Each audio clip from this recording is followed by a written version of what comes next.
Ito na, malinis na lahat, nahugasan na yung mga gulay, yung mga ito yung mga ingredient ng ginataan kalabasa na mayroong sitaw. Ito ang incomplete, complete ingredient. Sibuyas, bawang,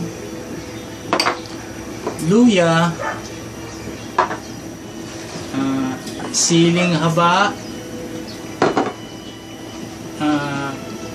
hipot, paminta.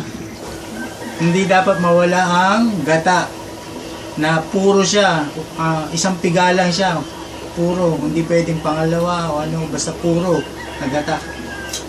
Tapos sitaw, kalabasa. Kailangan guys, yung gagamitin yung mantika, kailangan magandang klase. Ganito. Yan. Na panggisa sa mga gulay.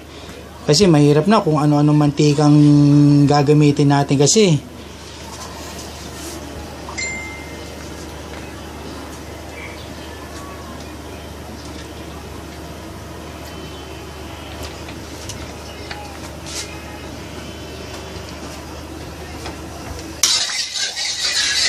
Kailangan guys, painitin natin na mabuti.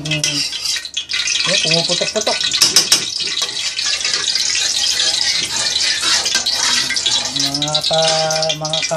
Mga amigo, mga hari ng kitchen, ito ang dapat natin gawin ngayon. Lagyan muna natin yung ginger.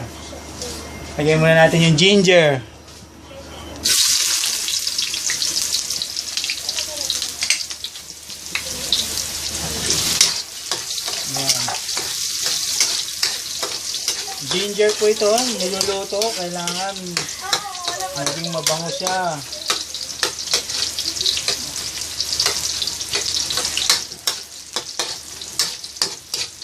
Wow, ang bango ng ng luya.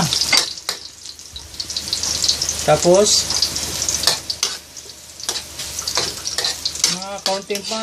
pagkaunting lang pagkaluto, yung saktong malapit na siya mag golden brown. Tapos sibuyas,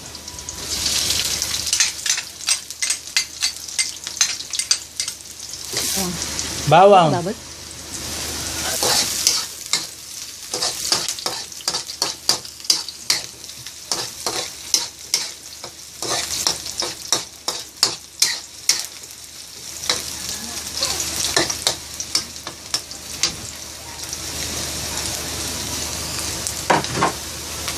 sarap to. Kailangan gisa mo, may kaunting pagka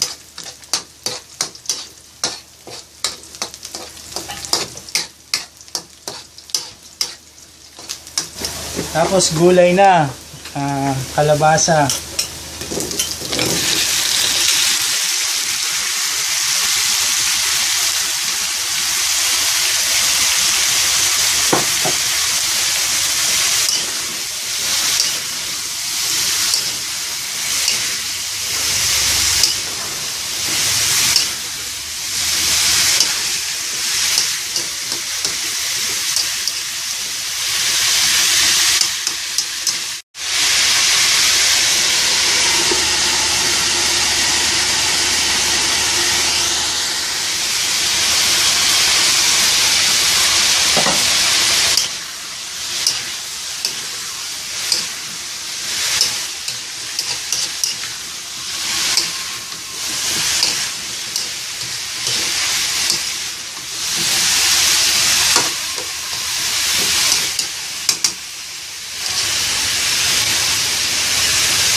Hello guys, gata ngayon ilalagay natin para maging masarap. Tapos siling haba.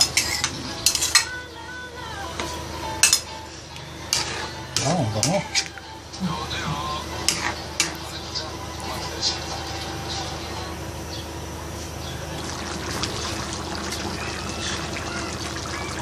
Katamtama lang na pepper.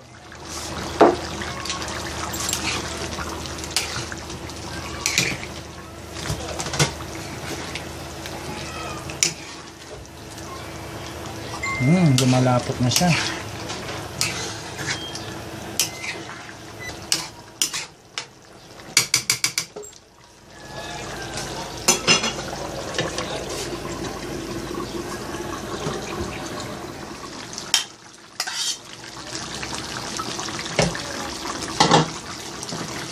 Yun guys, tapos sitaw.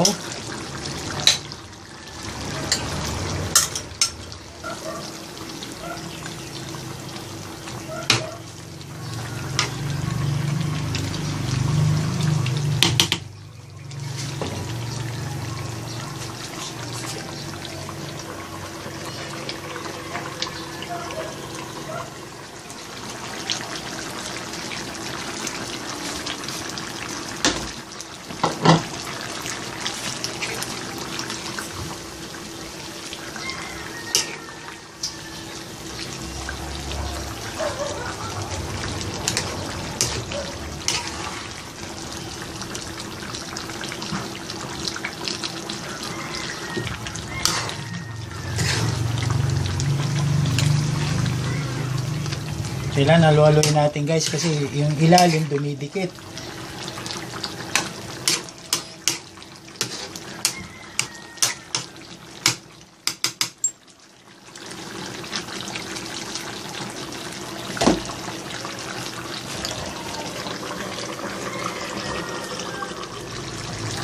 Bango.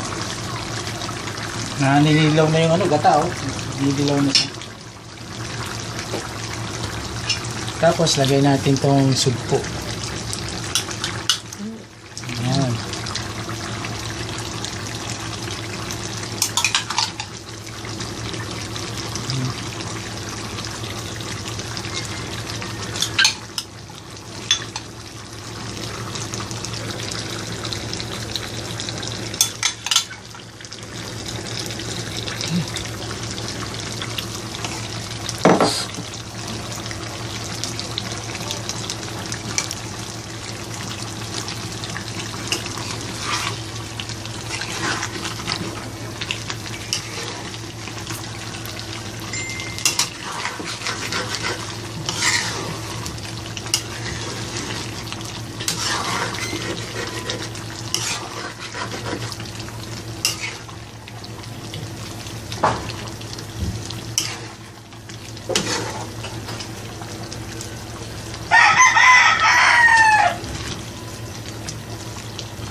Tama lang.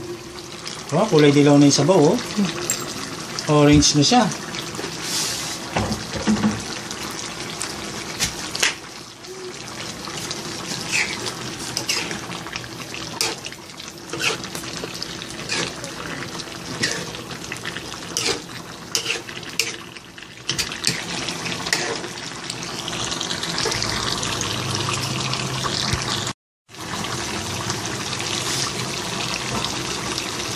Hello guys, ito na yung ginataan sitaw at kalabasa.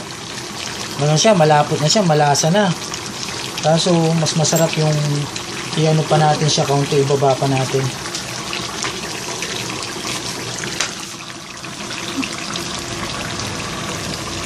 Ayan. Ayan.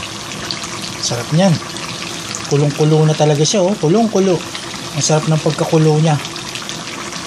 Dahil ano yan eh, sinisip-sip niya yung yung lumalabas yung mantika ng pagkagata.